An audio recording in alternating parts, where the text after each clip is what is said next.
روعه للاعب محمد احمد. محمد احمد واحده اماميه تبحث عن راسيه. الله الله،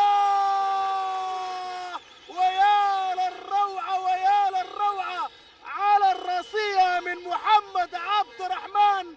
شبال على اروع ما يكون، بكل هدوء بكل ثقه، من غير مضايقه من غير مزاحمه، يضع راسيه تفشل فيها محاولات وائل يوسف ليضع الهلال في المقدمة بعد مرور 23 دقيقة. هدف روعة، هدف جميل، هدف لوحة، أشعل المدرجات وأشعل المدرجات. هدف جميل بتوقيع اللاعب محمد عبد الرحمن، يدون اسمه، يسجل اسمه ضمن قائمة المسجلين في سوداني 1 للدوري الممتاز.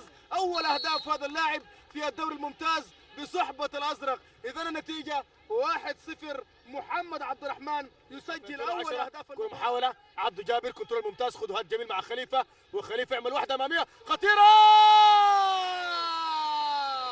حلوه حلوه حلوه حلوه.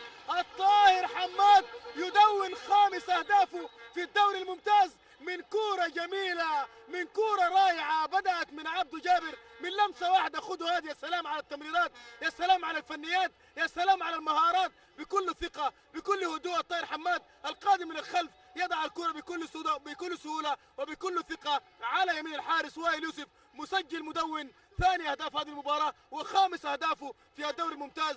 هدف جميل. اذا الهلال يتقدم بهدفين دون مقابل على فريق المردة.